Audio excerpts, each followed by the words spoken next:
आज से 3 हफ्ते पहले 15 खवातीन सहाफ़ियों ने ऑनलाइन हिरासत किए जाने के खिलाफ आवाज़ उठाई और अपनी अपनी कहानी सामने लेकर आई और एक मुश्तरका बयान जारी किया और बताया कि किस तरह उन्हें अपनी सहाफ़ती जिम्मेदारी अदा करने के दौरान मुश्किलात पेश आ रही हैं। अपनी खबरों में या तज्जिए में महज हुकूमत पर तनकीद करने की वजह से उनकी जिन्स को निशाना बनाया जाता है। उनके लिए सोशल मीडिया पर इखलाक से गिरे हुए अल्फाज इस्तेमाल किए जाते हैं, धमकियाँ दी जाती हैं और किरदार कुशी की जाती है। खवातीन के मुश्तरका बयान के मुताबिक ऑनलाइन हमला करने वालों को हुकूमती शख्सियात की तरफ से उकसाया जाता है और फिर बड़ी तादाद में ट्विटर अकाउंट से उसको फैलाया जाता है जिन्होंने अपनी वाबस्तगी हुकूमती जमात से जाहिर की हुई होती है।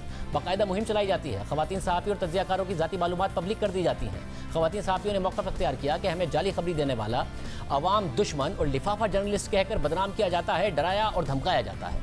चंद खवातीन सहाफ़ियों ने आवाज़ उठाई थी, अब दीगर सहाफ़ी और सिविल सोसाइटी भी उनका साथ दे रही है। इस मामले ने कौमी सतह पर तवज्जो हासिल की। मामला कौमी असम्बली की कायमा कमेटी तक पहुँच गया और अब ऑनलाइन हिरासत किया जाने के खिलाफ आवाज़ उठाने वाली खवातीन की तादाद 15 से बढ़कर 147 हो गई है, क्योंकि ये सिर्फ चंद खवातीन या किसी मखसूस शोबे का मसला नहीं है, बल्कि सोशल मीडिया पर खवातीन इस तरह के मसाइल का सामना करती हैं। ये एक संजीदा मामला है। शुरू में जब 15 खवातीन ने इस पर बात की तो बजाय इसके कि इस पर फौरी कार्रवाई की जाती, तवज्जो दी जाती, तहकीकात कराई जाती, इन खवातीन सहाफ़ियों को सुना जाता, मगर उन्हें लिफाफा जर्नलिज्म के ताने दिए गए। कुछ हुकूमती अराकीन की जानिब से उन पर तनकीद की गई, उन पर जानिबदारी और किसी एजेंडे पर काम करने का इल्ज़ाम लगाया गया। अलबत्ता खवातीन सहाफ़ियों के मुश्तरका बयान सामने आने के बाद कौमी असम्बली में इंसानी हुकूक़ की कायमा कमेटी के चेयरमैन बिलावल भुट्टो ज़रदारी ने इस बात का नोटिस लिया, उन्हें कमेटी में बुलाया। खवातीन सहाफ़ियों ने इस कमेटी के सामने अपना मौक़िफ़ रखा, सारी तफसीलात बताईं और शवाहिद पेश किए। कमेटी के इजलास में ही वफाकी वज़ीर बराए इंसानी हुकूक़ शरी मज़ारी ने खवातीन सहाफ़ियों को ये यकीन दहानी कराई थी कि वह जमा कराए गए शवाहिद को देखेंगी और मामले को पार्टी और वज़ीर आज़म इमरान खान के सामने उठाएंगी। लेकिन इसके बाद क्या हुआ,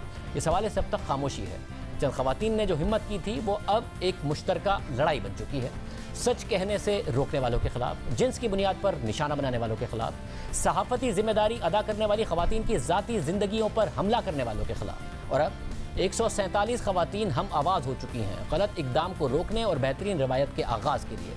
मुश्तरका बयान में उन सब ने दस्तखत किए हैं और ये पैगाम दिया है कि तनकीद बुरी लगे, खबरों और तज्जियों पर एतराज़ हो तो किरदार कुशी और धमकियों के हरबे ना इस्तेमाल किए जाएँ। अगर खबर झूठी है तो इदारे मौजूद हैं, कानून के मुताबिक कार्रवाई करें। सोशल मीडिया पर खवातीन को जिनसी बुनियाद पर हमले करके, धमकियाँ देकर और उनके ख़ानदान को निशाना बनाकर उनकी आवाज़ ना दबाई जाए।